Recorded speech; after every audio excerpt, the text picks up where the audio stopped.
살다 보면 문득 이게 정말 내 삶이 맞나 싶은 순간이 찾아올 때가 있죠. 매일 열심히 살고는 있는데 어딘가 마음 한구석이 텅 빈 것 같고 내가 누군지 잘 모르겠을 때요. 오늘은 바로 그 진정한 나를 찾아 떠나는 아주 특별한 심리적 여정, 칼 융의 개성화에 대해 이야기해 보려고 합니다. 아마 한 번쯤은 스스로에게 이런 질문을 던져보셨을 거예요. 조용한 밤, 혼자 있는 시간에 문득 이런 생각들이 스멀스멀 올라오는 거죠. 바로 이 질문들이요. 나는 대체 누구지? 내 인생 이대로 괜찮은 걸까? 진짜의 의미가 뭘까? 특히 인생의 절반쯤 맞다고 느낄 때 이 질문의 무게가 더 크게 느껴지기도 하죠.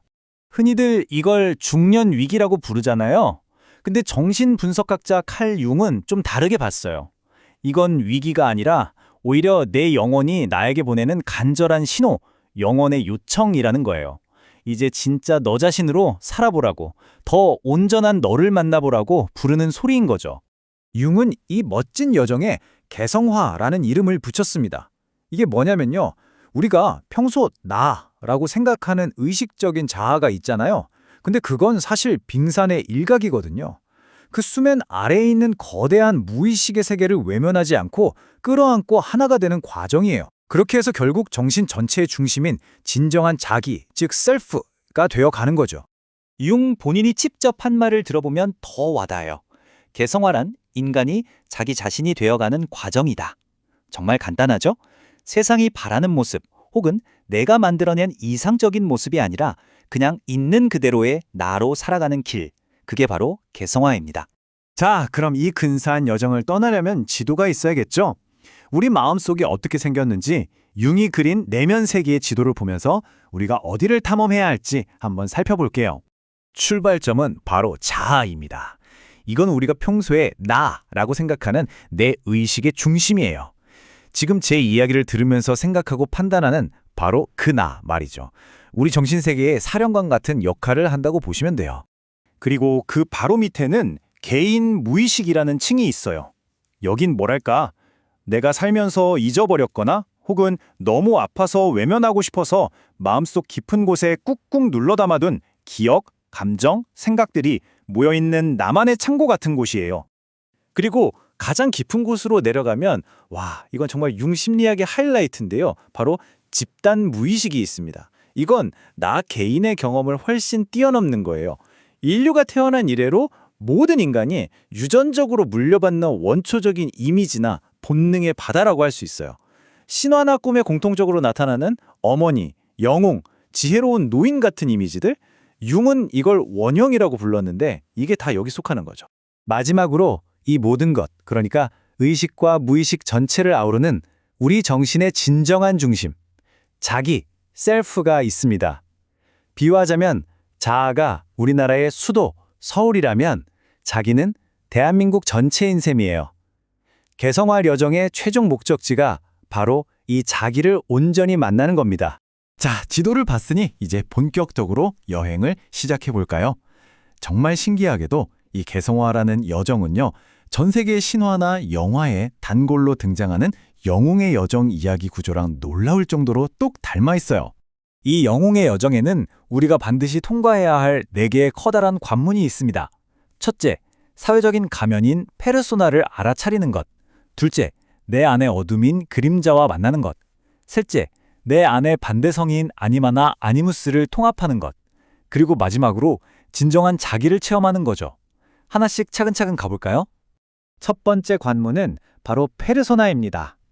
페르소나는 원래 옛날 연극에서 배우들이 쓰던 가면을 뜻하는 말이었어요. 심리학에서는 우리가 사회생활을 잘하기 위해 쓰는 여러 가지 사회적 역할, 즉 가면을 의미해요.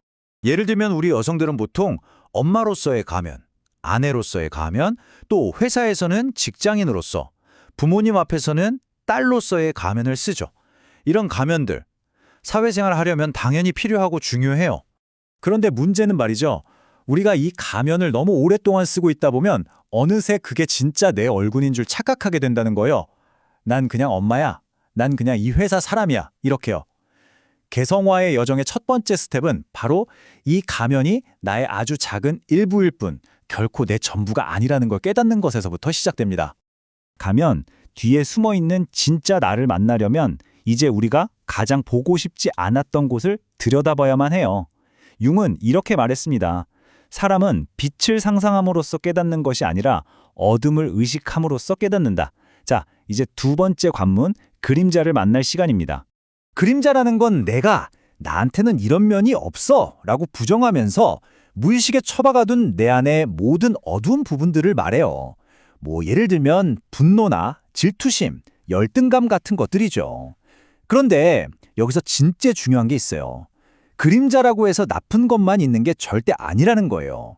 오히려 그 어둠 속에 내가 그동안 억눌러왔던 엄청난 창조성, 야생적인 생명력, 그리고 무한한 잠재력 같은 진짜 보물들이 함께 잠들어 있다는 사실입니다. 내 안의 그림자를 용기 내서 마주하고 나면 세 번째 관문에서 아주 특별한 만남이 기다립니다.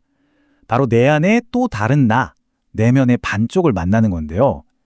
남성의 무의식 속에는 아니마라는 여성성이, 그리고 여성의 무의식 속에는 아니무스라는 남성성이 깃들어 있어요.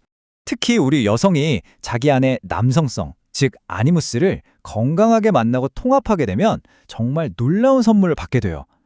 남들 말에 쉽게 휘둘리지 않는 단단한 판단력과 내가 원하는 걸 해내고야 마는 강한 의지, 그리고 결단력 같은 것들이 생겨나죠.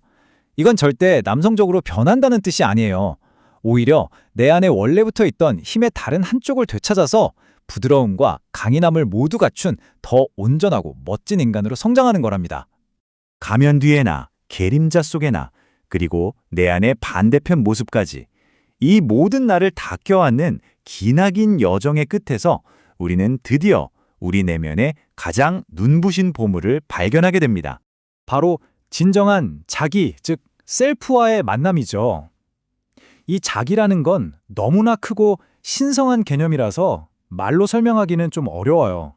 그래서 종종 꿈이나 예술 작품 속에서 완전함을 상징하는 만다라나 원, 보석, 태양 같은 이미지로 그 모습을 드러내곤 합니다. 자기를 체험한다는 건 글쎄요. 내 안의 선과 악, 빛과 어둠 같은 모든 것들이 싸우지 않고 하나로 통합되는 느낌? 그러면서 찾아오는 아주 깊은 평온함. 그리고 나라는 작은 존재가 이 세상 전체와 연결되어 있다는 충만한 느낌. 아마 그런 경험일 거예요. 자, 이제 이 지도를 여러분 자신에게 한번 비춰볼 시간이에요. 나는 지금 어떤 가면들을 쓰고 살고 있죠? 내가 그토록 아니라고 외면하고 있는 내 안의 그림자는 뭘까요? 그리고 가장 중요한 질문, 지금 내 삶의 진짜 중심은 어디에 있나요? 융의 개성화 이야기는 결국 우리를 맨 처음에 그 질문으로 다시 데려다 놓습니다. 하지만 이제 우리는 알죠. 나는 누구인가? 라는 이 질문이 더 이상 우리를 불안하게 하는 위기가 아니라 더 크고 온전한 나로 나아가게 하는 축복 같은 초대장이라는 것을요. 그 답을 찾아가는 여러분의 소중한 여정을 진심으로 응원합니다.